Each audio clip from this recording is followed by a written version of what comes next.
Last night at Sunday dinner, I sat at that same old table and told my family I was about to lose everything. I said I needed just $2,000 to save my apartment from eviction. My brother laughed in my face. His wife rolled her eyes. My mother told me to grow up and handle my own problems. What they didn't know was that I had $47 million sitting in my bank account. And what they definitely didn't know was that I was testing them. You won't believe what happened next. Before we continue, please subscribe and hit that notification bell because this revenge story is going to blow your mind. My name is Nadia Bennett, and I'm 33 years old. For my entire life, I've been the family safety net. The responsible one, the one who always bails everyone else out. But 3 weeks ago, my whole world changed in a way I never could have imagined. And last night, I finally got my revenge. Let me take you back to where it all started.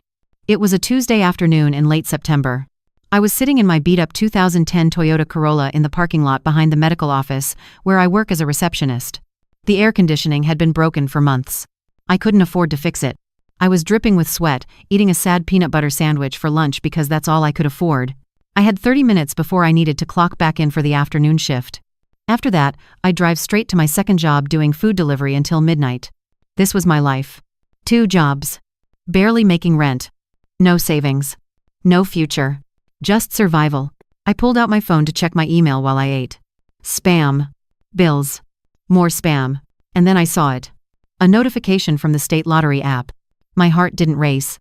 It just stopped completely. I had bought 1 ticket last week. Just one. $5 I probably shouldn't have spent. But I did it anyway, because sometimes you need hope, even if it's stupid hope. I clicked on the notification with a shaking finger. Congratulations. You are a jackpot winner. Prize amount, $92 million. I stared at my phone screen. It blinked. I read it again. $92 million. I didn't scream. I didn't cry. I didn't call anyone. I just sat there in my hot car, perfectly still, staring at those words until they stopped looking like words and started looking like my entire life changing right in front of my eyes. Then my phone buzzed with a text message. It was from my mother, Patricia. The text said, "Your brother's car got towed. He needs $300 to get it back by tonight.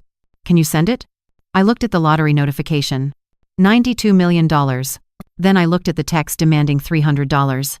And something inside me just snapped, not in an angry way, in a cold, clear, calculating way.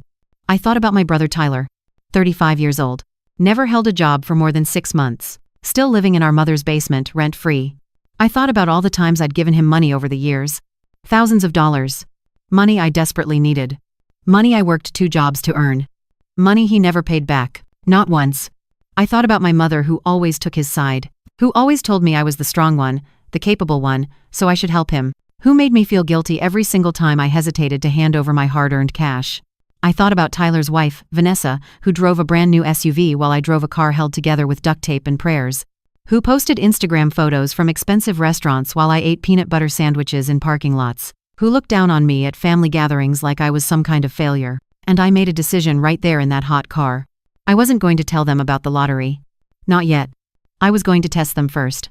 I was going to find out once and for all if any of them actually cared about me, or if I was just their emergency ATM machine. I deleted my mother's text without responding. I started my car, and I drove to my evening delivery shift like nothing had happened. My silence was the first move in a game they didn't even know they were playing. The next morning, I called the lottery office. They told me to come in immediately with identification and the winning ticket.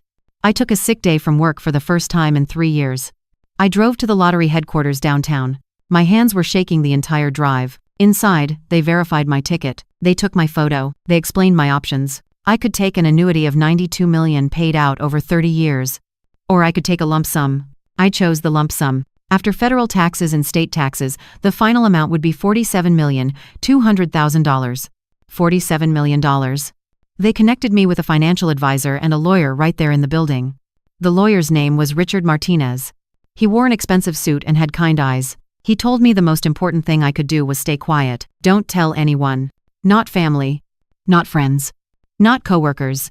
Nobody. He said I should set up an anonymous trust to claim the money so my name wouldn't be public. He said I should get my affairs in order slowly and carefully. He said most lottery winners who go public end up broke and miserable within 5 years because everyone comes out of the woodwork asking for money. I told him I wanted to do something different. I wanted to test my family first.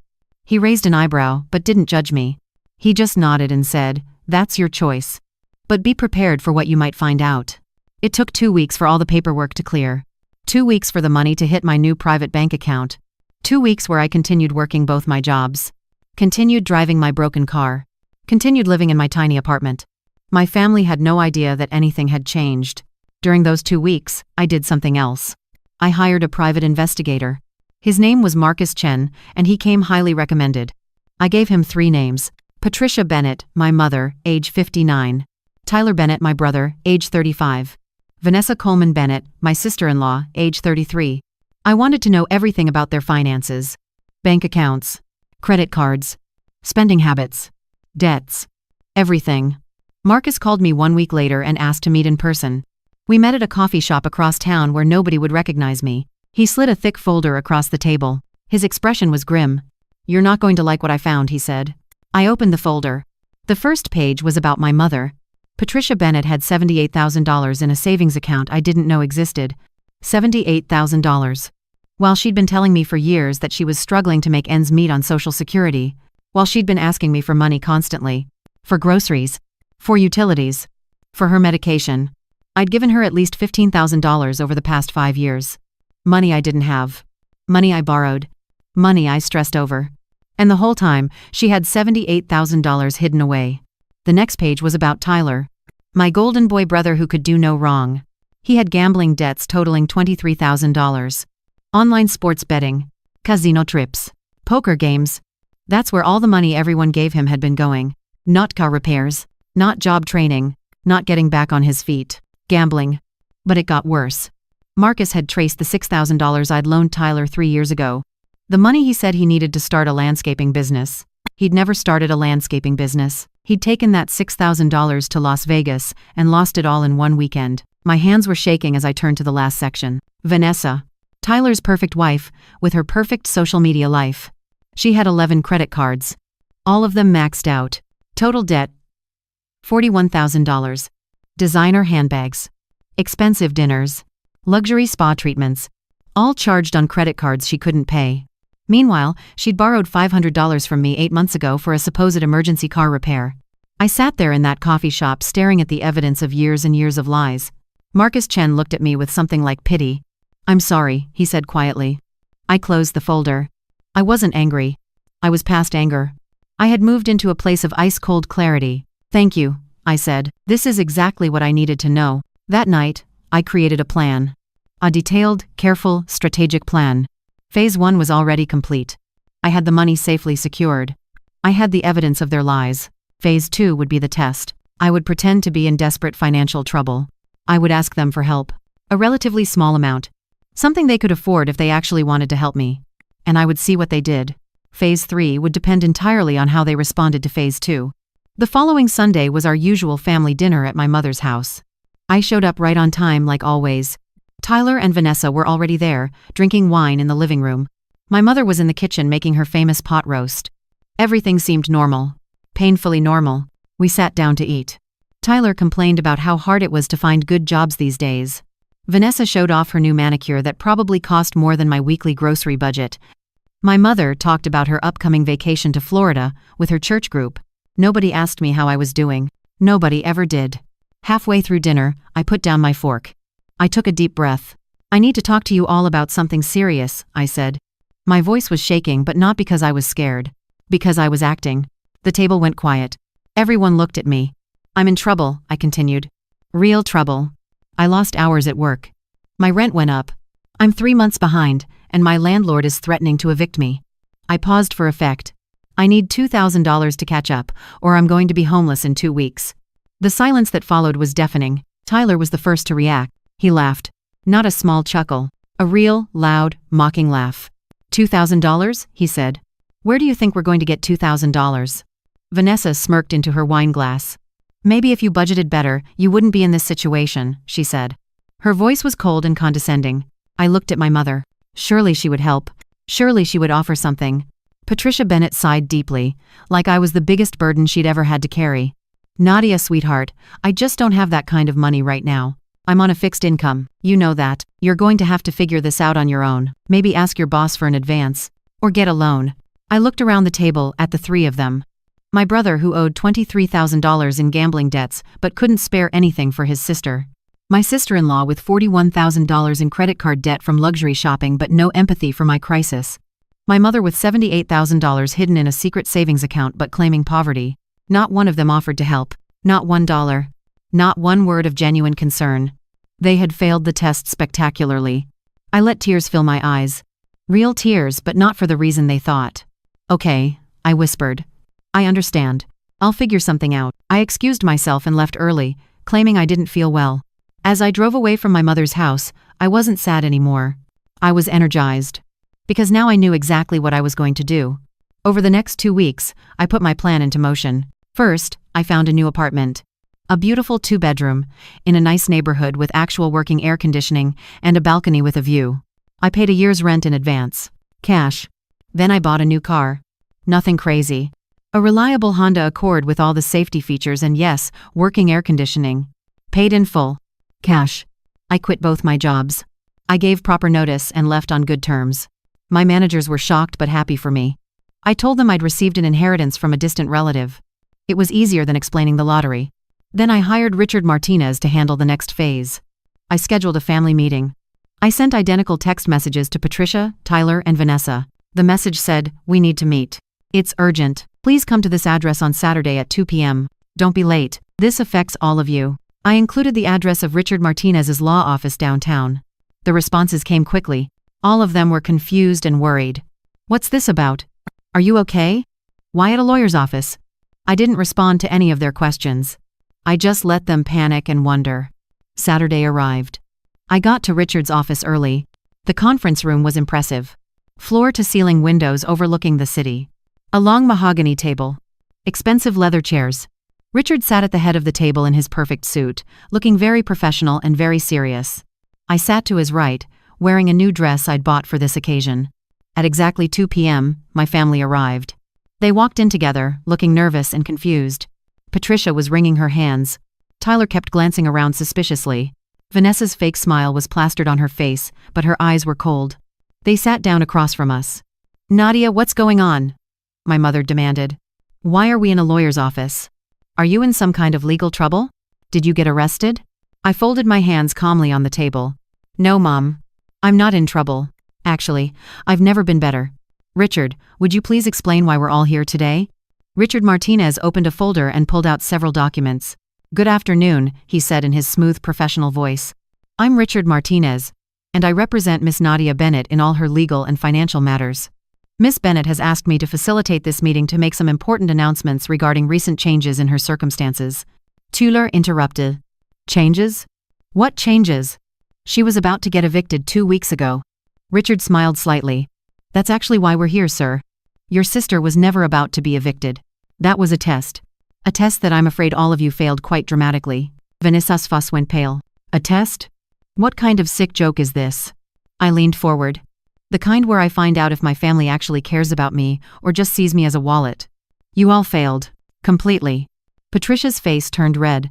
"Nadia Marie Bennett, what is going on?" I nodded to Richard. He slid a document across the table. 5 weeks ago, your daughter purchased a single lottery ticket. That ticket won the jackpot. $92 million before taxes.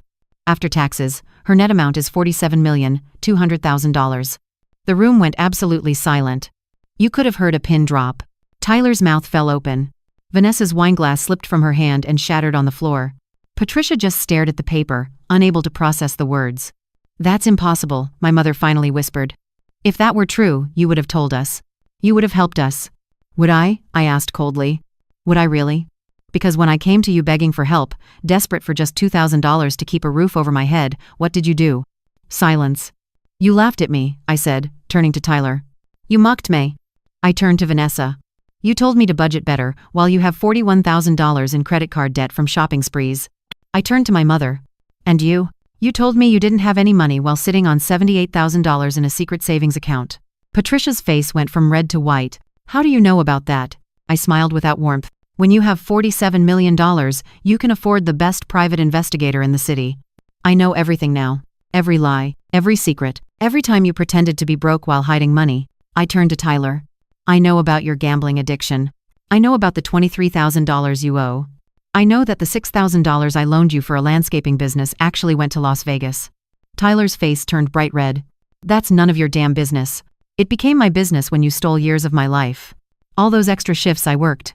All those nights I ate ramen noodles so I could lend you money. All those times I sacrificed while you gambled it away. I turned to Vanessa. I know about your 11 maxed out credit cards. I know about the designer shopping addiction. I know you've been living a fake Instagram life while drowning in debt and borrowing money from me for fake emergencies. Vanessa's hands were shaking. How dare you investigate us? That's an invasion of privacy. Richard Martinez cleared his throat. Actually, ma'am, it's completely legal. All information was obtained from public records and legally accessible financial documents. No laws were broken. My mother found her voice again. It was hard and angry. So what? You won some money and now you're too good for your family? You're going to hold this over us? After everything we've done for you? I actually laughed. Everything you've done for me? Mom, I've given you over $15,000 in the past 5 years. What exactly have you done for me besides use me as your personal ATM? Tears started forming in her eyes. The manipulative tears she'd used on me my entire life. We're your family, Nadia. Blood is thicker than water. You have to help us. I shook my head. Actually, the full saying is the blood of the covenant is thicker than the water of the womb. It means the family you choose is more important than the family you're born into. And I'm choosing to walk away. Richard slid 3 more documents across the table. Miss Bennett has asked me to present each of you with a formal cease and desist letter. From this moment forward, you are not to contact her by phone, text, email, social media, or in person. Any violation will result in immediate legal action, including restraining orders and harassment charges.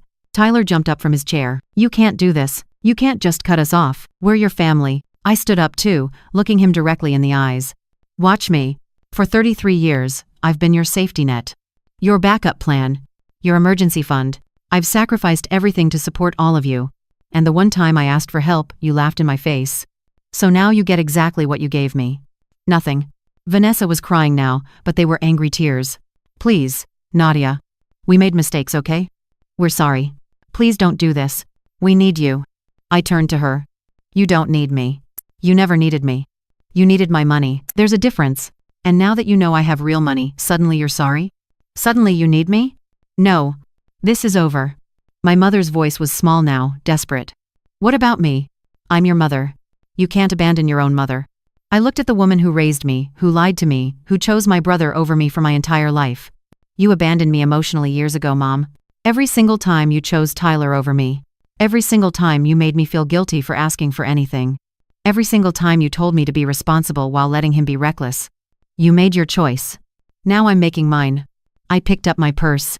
Richard has one more thing for you, I said. He slid 3 checks across the table. Each one was for exactly $10,000. $10,000? That's it? That's all you're giving us? Tyler's voice was shrill. After $47 million? I smiled. That's more than you ever gave me. Consider it severance pay from the family business. Take it and invest it wisely. Or gamble it away like you did my $6,000. I genuinely don't care anymore. But this is the last money you'll ever see from me. Patricia grabbed her check with shaking hands. You'll regret this, Nadia. You'll be alone. All that money and nobody to share it with. I walked to the door and turned back one last time. I already have people to share it with, Mom.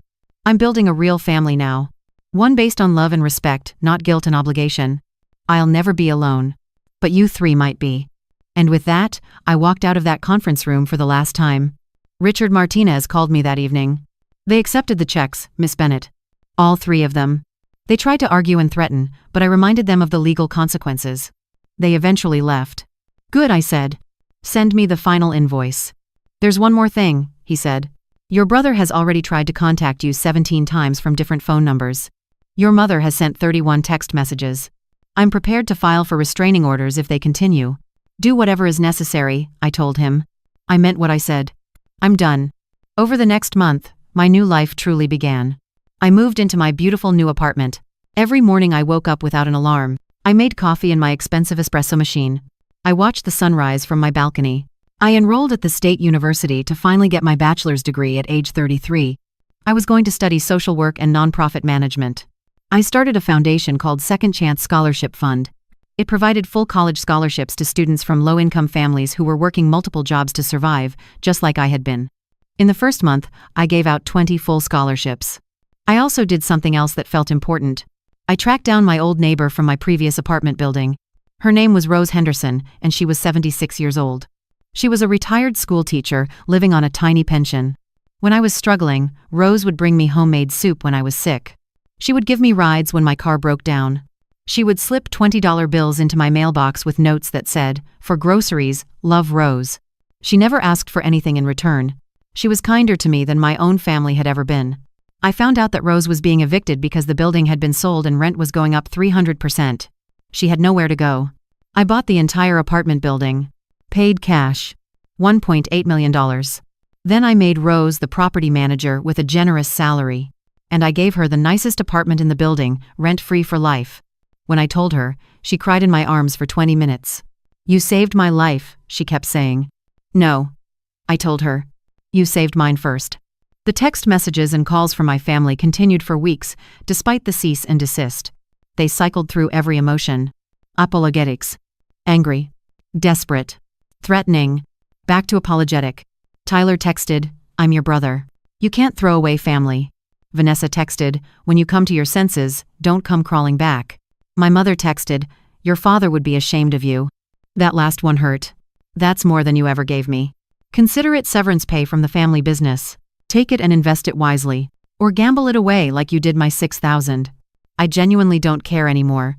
But this is the last money you'll ever see from me." Patricia grabbed her check with shaking hands. "You'll regret this, Nadia. You'll be alone. All that money and nobody to share it with." I walked to the door and turned back one last time. "I already have people to share it with, Mom." It ended with demands disguised as desperate pleas. She wrote about how Tyler had hit rock bottom with his gambling, how he'd lost his $10,000 in less than a week, how he now owed dangerous people money, how Vanessa had left him. She wrote about how she was struggling financially because she'd loaned Tyler money from her savings. She ended with, "Please, Nadia, I know I failed you. I'm sorry. But Tyler is in real danger now. He needs help. We need help. You're the only one who can save us. Please." I read that letter 3 times. And then I did something I thought I'd never be able to do. I threw it in the trash. I didn't respond. I didn't send money. I didn't send help. I just threw it away and went on with my beautiful new life. 6 months after the lottery win, something happened that changed my perspective. I was having coffee with Rose Henderson at our favorite cafe when a young woman approached our table nervously. "My father died when I was 17. He was a good man, a kind man. And if he could see what they'd become, what they'd done to me, I know he would have supported my decision." I blocked every number. I changed my phone. I made all my addresses private. 3 months after the confrontation, I received a letter forwarded through Richard's office. It was from my mother, 10 pages. Handwritten. It started with apologies. It moved into explanations. She was crying now, and so was I. "You changed my entire life, Miss Bennett. I just wanted to say thank you. And to tell you that I'm paying it forward. I started a free tutoring program at my community center for other students. Because that's what you taught me. When someone helps you, you help others." She hugged me right there in that coffee shop. Rose was crying too. After Kayla left, Rose squeezed my hand. "This is your real family now, sweetheart. These students. These people whose lives you're changing. This is what family should be." She was absolutely right. 1 year after winning the lottery, I held a celebration event for the Second Chance Scholarship Fund. We'd given out $3 million in scholarships to 200 students. The event was at a beautiful hotel ballroom. All the scholarship recipients were invited with their families. Rose was there in a beautiful dress I'd bought her, beaming with pride. I stood at the podium to give a speech, looking out at all those young hopeful faces. All those futures I'd helped secure. 1 year ago, I was working 2 jobs and barely surviving, I began. I was convinced that I was stuck, that my life would never change. But then something unexpected happened that showed me who people really are. I paused. Some of you come from families who support your dreams. Some of you don't. Some of you have been told you're not good enough, not smart enough, that your dreams are unrealistic. I'm here to tell you that you are enough. You are worthy. And your dreams are valid. The room erupted in applause. After the speech, students came up one by one. They showed me their report cards. They introduced me to their parents and siblings. They told me their stories. They hugged me. They thanked me. This was my real family. 2 years after the lottery, I received an unexpected phone call. It was from Vanessa, my former sister-in-law. Her voice was different. Quiet. Humble. "Nadia, please don't hang up. I'm not calling to ask for money. I'm calling to apologize." I didn't say anything. I just listened. I left Tyler a year ago. I finally realized he was never going to change. I realized I wasn't going to change as long as I was with him. I got help for my shopping addiction. I'm in therapy. I got a real job. I'm a receptionist at a dental office. It's not glamorous, but I'm supporting myself honestly for the first time in my life. She paused. I've been working on myself. Really working. And I realized you were right about everything. We used you. I used you. I'm so deeply sorry. I took a deep breath. Thank you for saying that, Vanessa. I genuinely appreciate the apology. She was quiet for a moment. I don't expect you to forgive me or let me back into your life. I don't expect anything. I just wanted you to know that what you did, cutting us off, it was the wake-up call I desperately needed.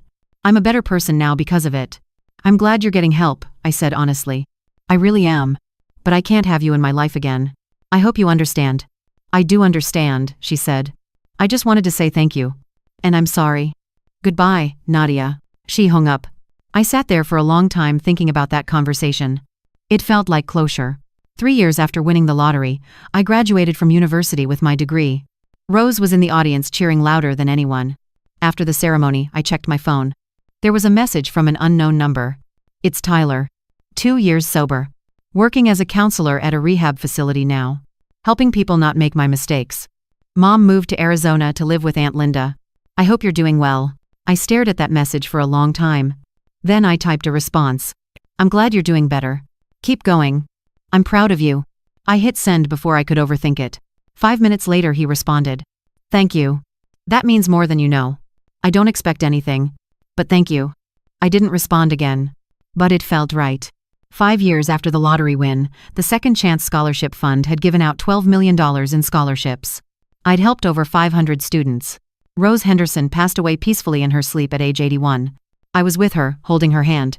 In her final moments, she squeezed my hand and whispered, You did good, baby girl. You built a beautiful life. A beautiful family. Your daddy would be so proud. Those were her last words. I gave her a funeral that celebrated her amazing life. Over 600 people came. Former students. Neighbors. People whose lives she'd touched over 8 decades. In her will, she left me one thing. A small wooden box with a handwritten note inside. Nadia, you gave me more in my final years than most people get in a lifetime. You gave me purpose and love and dignity. Never forget that family isn't who you're born to. It's who shows up. Keep building your empire of love. Rose. I cried for days. 10 years after the lottery, I'm 43 years old now. I never married. Never had children. But I'm not alone. I'm surrounded by hundreds of people whose lives I've changed. Students who became doctors, lawyers, teachers, entrepreneurs because I gave them a chance. I'm sitting in my home office one evening when my doorbell rings unexpectedly. I'm not expecting anyone. I look through the peephole and see a man I barely recognize. Clean cut. Well dressed. Healthy. It's Tyler. My brother. I open the door cautiously. We stare at each other. I'm sorry to show up unannounced, he says.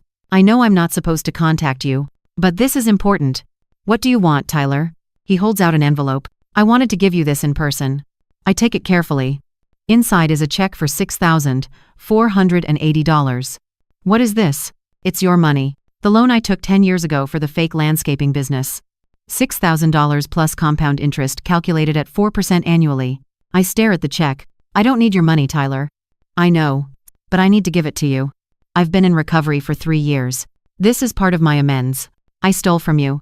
I can't give those years back, but I can give you the money back. Please take it. His eyes are clear. Sober. Sincere. I take the check. Thank you, I say quietly. This means something. He nods. I also wanted to tell you something else. I have a daughter now. She's 2 years old. Her name is Rose. I named her after Mrs. Henderson because you taught me what real love looks like. What real family looks like. And I want to be that for my daughter. Tears fill my eyes. That's wonderful, Tyler. I'm happy for you. He pulls out his phone and shows me a picture. A beautiful little girl with curly hair and a huge smile. She's beautiful. She is. And she'll never know what it's like to have a parent who uses her or lies to her. Because I learned from the best teacher. Pain. We stand in my doorway for a moment. I'm not asking to be in your life, Nadia. I know I destroyed that possibility. But I wanted you to know that you cutting me off saved my life. It forced me to finally face my demons. You were right about everything. Thank you for saying that. He turns to leave, then turns back. One more thing. Mom wanted me to tell you she understands now. She's been in therapy too. She knows she failed you. She doesn't expect forgiveness, but she wanted you to know she's sorry. I take a deep breath.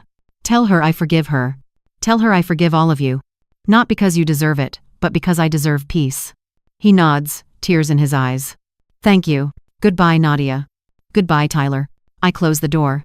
I look at the check in my hand. $6,480. The next day, I donate it to the Second Chance Scholarship Fund. Full circle. Today, 15 years after the lottery, I'm 48 years old. I've given away over $25 million to various causes. Education, housing, mental health, addiction recovery. I still have more money than I could ever spend. But more importantly, I have peace. I have purpose. I have a family I chose, built on love and mutual respect. Sometimes people ask me if I regret cutting off my biological family. The answer is complicated. Do I wish they had been different? Yes. Do I wish things could have been better? Yes. But do I regret protecting my peace and building a new life? Not for a single second. The lottery didn't change me. It revealed who I'd always been underneath all the people-pleasing and guilt. It gave me the freedom to finally become myself. And that self is someone who values genuine connection over biological obligation. Someone who believes family is defined by actions, not blood. Someone who learned that the best revenge isn't hurting the people who hurt you. It's becoming so successful and so happy that their opinion doesn't matter anymore. That night at dinner when I asked for $2,000 and they laughed, they revealed their true selves. They failed the test. But in failing, they gave me the greatest gift possible. They freed me. They freed me to build an empire of love. To create a legacy of second chances. To become the person I was always meant to be. And 15 years later, surrounded by hundreds of people whose lives I've changed, I can honestly say I have no regrets. Not a single one. This story teaches us powerful truths about family and betrayal. Family is not defined by blood but by consistent actions of love and respect. The people who truly care will show it through their behavior, not just their words. Betrayal, while painful, provides absolute clarity. It shows you exactly who people are when they think you have nothing to offer. That clarity is a gift. Cutting off toxic family is not cruelty. It's self-preservation. You cannot heal in the same environment that made you sick. Sometimes the most loving thing you can do for yourself is walk away. The best revenge is not destruction. It's building such a beautiful, successful life that the opinions of those who hurt you become irrelevant. Second chances are precious. They should be given to people who've proven through consistent change that they've earned them. Forgiveness doesn't require reconciliation. You can forgive and still maintain boundaries. Have you ever been underestimated by your own family? Have you had to walk away from toxic relationships even when they were with people you loved? Let us know in the comments how you found the strength to choose yourself. If this story resonated with you, please subscribe and hit that notification bell. Remember, you deserve people who celebrate your wins, not people who only show up when they need something. Build your own family. Build your own empire of love. Never apologize for protecting your peace.